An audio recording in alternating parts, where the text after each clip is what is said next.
আসসালামু আলাইকুম রহমতুল্লাহ। সুপ্রিয় শিক্ষার্থীরা, আশা করি তোমরা সকলেই ভালো আছো।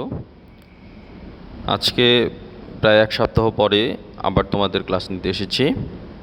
আমাদের গত ক্লাসে আমরা করেছিলাম চাহিদা অপেক্ষক এবং কাল্পনিক চাহিদা সূচি থেকে চাহিদা রেখা অঙ্কন। আজকে আলোচনা করব চাহিদা সম্প্রসারণ সংকোচন নিয়ে।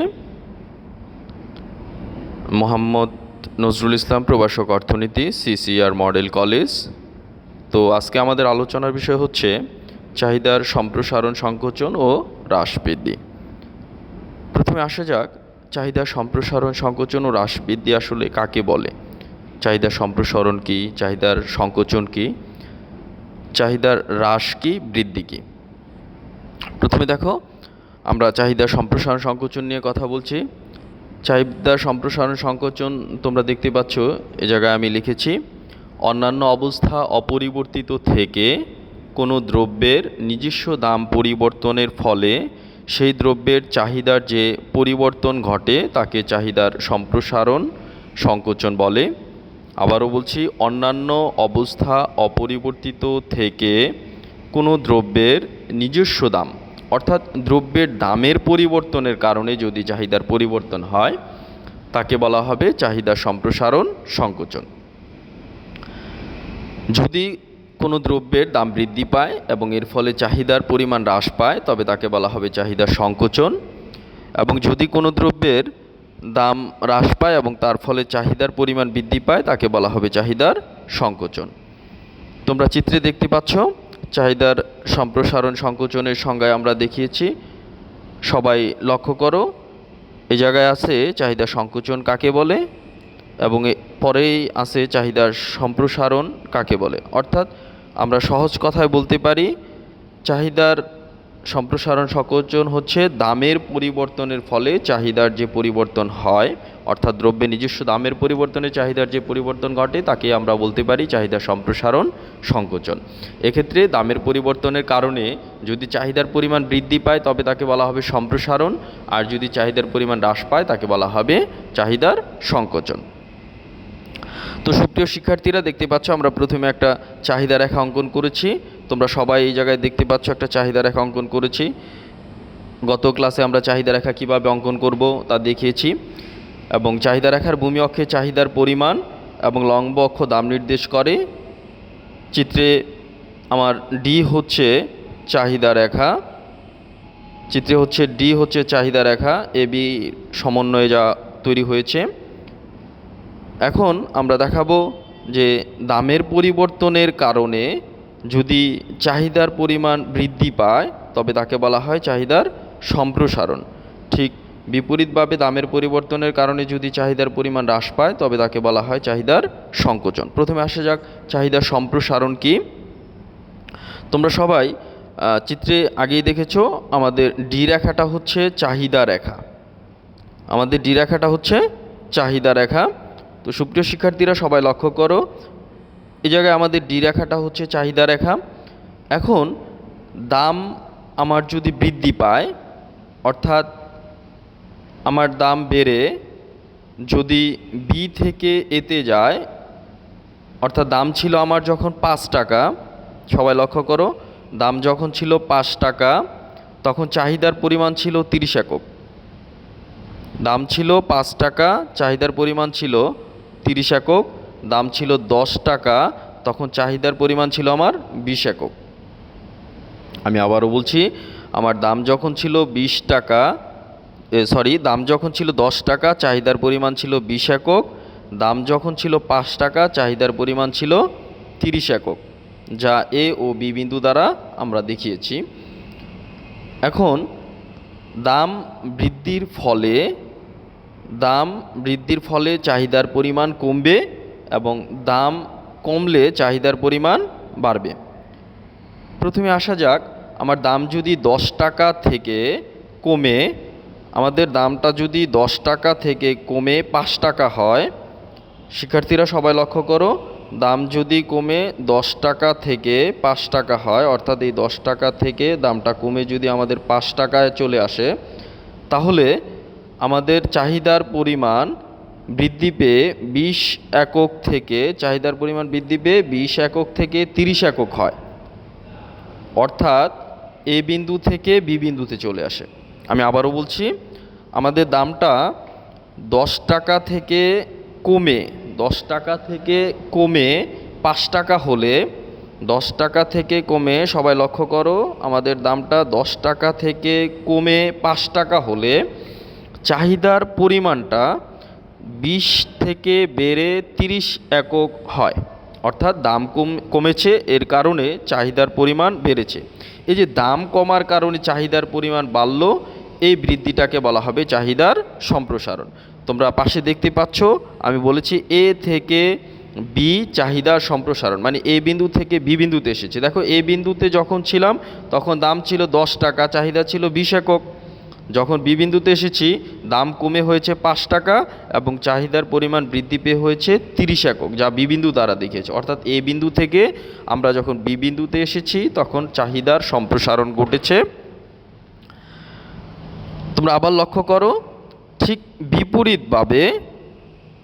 বিপরীতভাবে আমরা যদি দাম বৃদ্ধি পায় তাহলে যা ঘটবে তা হচ্ছে চাহিদার সংকোচন।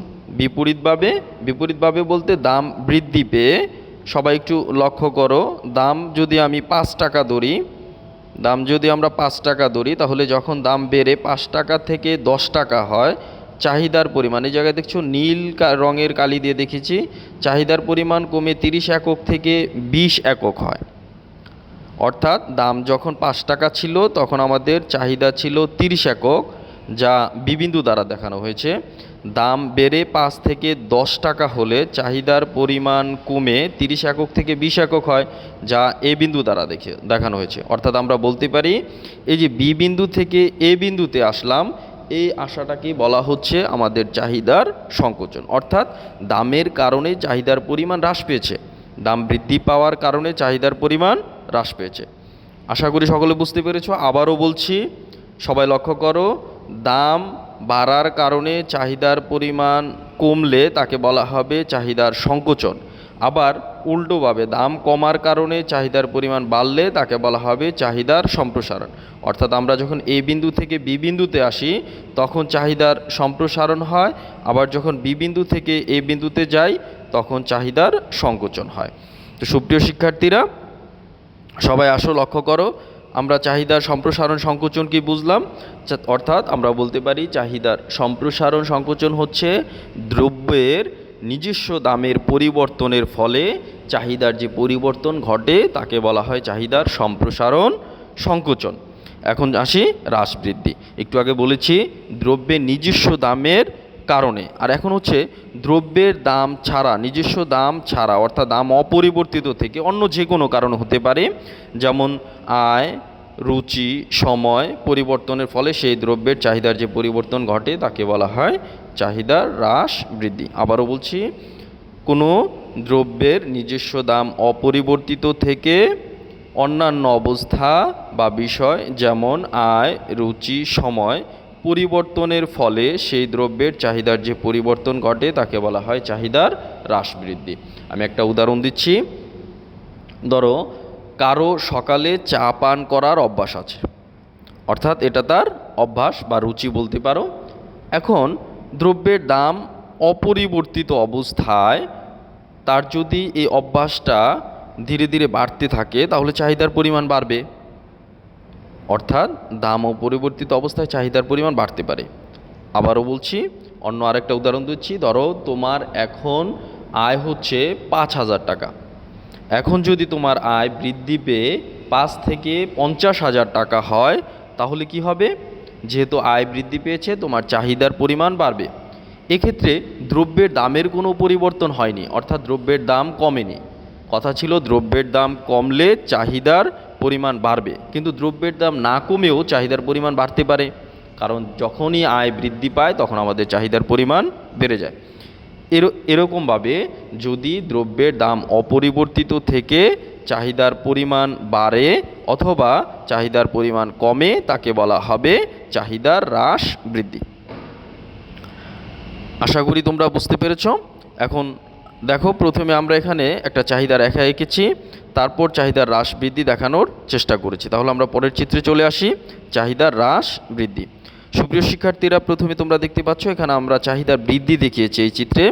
চাহিদার বৃদ্ধি অর্থাৎ চাহিদার বৃদ্ধির সংজ্ঞাটা ছিল যে দ্রব্যের দাম অপরিবর্তিত থেকে অন্যান্য বিষয় পরিবর্তনের ফলে যদি চাহিদার পরিমাণ বেড়ে যায়। আমরা আগের চিত্রে দেখেছি একই রেখায় ছিল, শুধু এ বিন্দু থেকে বি বিন্দুতে অথবা বি বিন্দু থেকে এ বিন্দুতে গেছে, কিন্তু এখানে দেখবে নতুন চাহিদা রেখা তৈরি হচ্ছে। সবাই একটু লক্ষ্য করো শিক্ষার্থীরা, সবাই দেখতে পাচ্ছ এখানে একটা চিত্র দেখিয়েছি। এখানে চিত্রে আগের মতো চাহিদা রেখা আছে, ডি নট দেখানো হয়েছে। এখন কোনো কারণে দাম অপরিবর্তিত, অর্থাৎ দাম আগে 5 টাকা ছিল, এখনও দাম 5 টাকা। সবাই লক্ষ্য করো চিত্রটা, দাম আগে 5 টাকা ছিল, এখনও দাম 5 টাকাই আছে, শুধু অপরিবর্তিত থেকে আয় বৃদ্ধি পেয়েছে। সবাই চিত্রটা একটু লক্ষ্য করো, যখন আয় বৃদ্ধি পেয়ে 100 থেকে 300 টাকা, এখানে লিখেছি যখন আয় বৃদ্ধি পেয়ে 100 থেকে 300 টাকা হয়, তখন কি হয়েছে, আয় যেহেতু বেড়েছে চাহিদার পরিমাণ বাড়বে। তো চাহিদা আগে আমার ছিল 30 টাকা, চাহিদা কত ছিল 30 টাকা, আর আমার দাম ছিল, লক্ষ্য করো, দাম ছিল 5 টাকা। দাম অপরিবর্তিত রয়েছে, চাহিদা 30 টাকা থেকে বেড়ে 45 টাকা হয়েছে। চাহিদা 30 টাকা থেকে বেড়ে 45 টাকা হয়েছে। ফলে বি বিন্দু থেকে বিন্দুতে এম বিন্দুতে চলে এসেছে, বি বিন্দু থেকে এম বিন্দুতে চলে এসেছে। এক্ষেত্রে নতুন আরেকটা চাহিদা রেখা হয়েছে, যা আমরা D1 দ্বারা দেখিয়েছি। নতুন চাহিদা রেখাটাকে আমরা দেখিয়েছি D1 দিয়ে। সবাই তাহলে একটু দেখো, তাহলে দাম অপরিবর্তিত থেকে, অর্থাৎ দাম 5 টাকা ছিল, 5 টাকায় আছে, চাহিদার পরিমাণ 30 টাকা ছিল। এখন আয় বৃদ্ধি পাওয়ার কারণে ওই জায়গায় আমরা দেখিয়েছি আয় 100 থেকে 300 টাকা হয়েছে। আয় বৃদ্ধির ফলে আমার চাহিদার পরিমাণ বেড়ে 45 টাকা হয়েছে, যা এম বিন্দু দ্বারা দেখানো হয়েছে।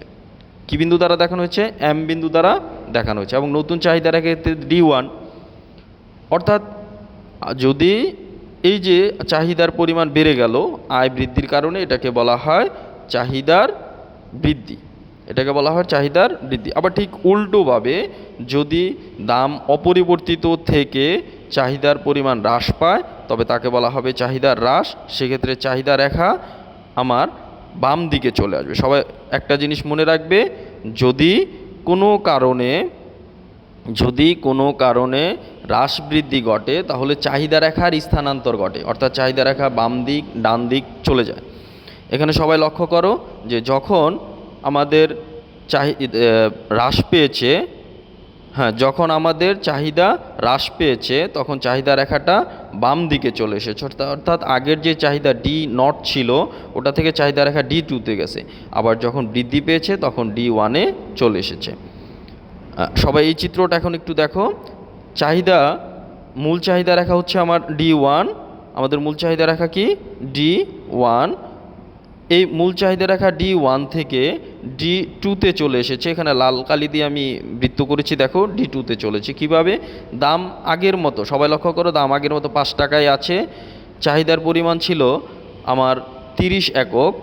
চাহিদার পরিমাণ ছিল আমাদের কত একক? 30 একক। 5 টাকা দামে 30 একক ছিল।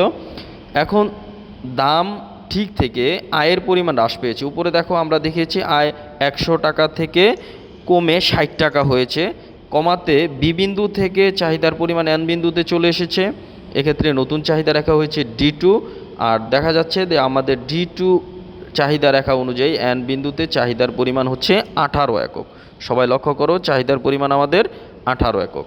অর্থাৎ এই যে দাম 5 টাকায় আছে, কিন্তু চাহিদা 30 একক থেকে 18 এককে চলে এসেছে। এর কারণ হচ্ছে আমাদের আয় হ্রাস পেয়েছে। এই যে আয় হ্রাস পাওয়ার কারণে আমাদের চাহিদা রেখা কি হয়েছে? চাহিদা রেখা আমাদের বাম দিকে চলে এসেছে। এই চলে আসার ফলে আমাদের চাহিদার পরিমাণ 18 একক হয়েছে। এটাকে বলা হয় চাহিদার হ্রাস। সুপ্রিয় শিক্ষার্থীরা, এই হচ্ছে আমাদের চাহিদার হ্রাস বৃদ্ধি ও সম্প্রসারণ সংকোচন। এখন আমরা একটু চাহিদার হ্রাস বৃদ্ধি ও সম্প্রসারণ সংকোচনের একটু তুলনা করি। তুলনাটা তোমরা দেখতে পাচ্ছ, আমি এই জায়গায় দেখিয়েছি, দুইটা পার্থক্য দেখানোর চেষ্টা করেছি। প্রথমে সংজ্ঞা লিখেছি, অন্যান্য অবস্থা বা বিষয় অপরিবর্তিত থেকে কোনো দ্রব্যের নিজস্ব দাম পরিবর্তনের ফলে সে দ্রব্যের চাহিদার যে পরিবর্তন ঘটে তাকে বলা হয় চাহিদার সম্প্রসারণ বা সংকোচন। এবং কোনো দ্রব্যের নিজস্ব দাম অপরিবর্তিত থেকে অন্যান্য বিষয় যেমন আয়, রুচি, সময় পরিবর্তনের ফলে সেই দ্রব্যের চাহিদার যে পরিবর্তন ঘটে তাকে চাহিদার হ্রাস বৃদ্ধি বলে। এক্ষেত্রে দ্রব্যের নিজস্ব দামের পরিবর্তনের ফলে সম্প্রসারণ সংকোচন হয়। তারপর আমরা অপেক্ষকটা দেখিয়েছি, এই জায়গায় অপেক্ষক দেখিয়েছি। আরেকটা কথা অবশ্যই মনে রাখবে যে সম্প্রসারণ সংকোচনের সময় আমাদের কিন্তু চাহিদা রেখার কোনো পরিবর্তন হয়নি। চাহিদা রেখা যা ছিল ঠিক তাই আছে। সবাই লক্ষ্য করো, সম্প্রসারণ সংকোচনের সময় আমাদের চাহিদা রেখা ডি ছিল, ডি আছে। শুধু যা ঘটেছে তা হচ্ছে এ থেকে বি বিন্দুতে এসেছে আর বি থেকে এ বিন্দুতে এসেছে। কিন্তু আমরা যখন হ্রাস বৃদ্ধি দেখিয়েছি তখন সবাই লক্ষ্য করবে যে আমাদের চাহিদার রেখাটাই পরিবর্তন হয়েছে। যখন হ্রাস বৃদ্ধি দেখিয়েছি তখন কি হয়েছে, চাহিদা রেখাই পরিবর্তন হয়েছে। সবাই দেখো, যখন আমাদের চাহিদা বৃদ্ধি পেয়েছে তখন চাহিদা রেখাটা কোন দিকে চলে গেছে, তখন আমাদের চাহিদা রেখাটা ডান দিকে চলে এসেছে। এবং যখন হ্রাস ঘটেছে তখন চাহিদা রেখাটা বাম দিকে চলে এসেছে। অর্থাৎ যখন বৃদ্ধি হয়েছে তখন D1 এবং যখন হ্রাস তখন D2। তো সুপ্রিয় শিক্ষার্থীরা, আশা করি সকলেই বুঝতে পেরেছ। সবাই অবশ্যই এই বিষয়টা নোট করাই আছে, দেখতে পাচ্ছ খাতায়, তোমরা অবশ্যই নোটটা তুলে ফেলবে এবং বাসায় ভালো করে এটা দেখবে। আশা করি সবাই কোনো সমস্যা হলে আমাকে জানাবে, আমি অবশ্যই তোমাদের সাথে ইনবক্সে আসি। সবাইকে ধন্যবাদ। আসসালামু আলাইকুম।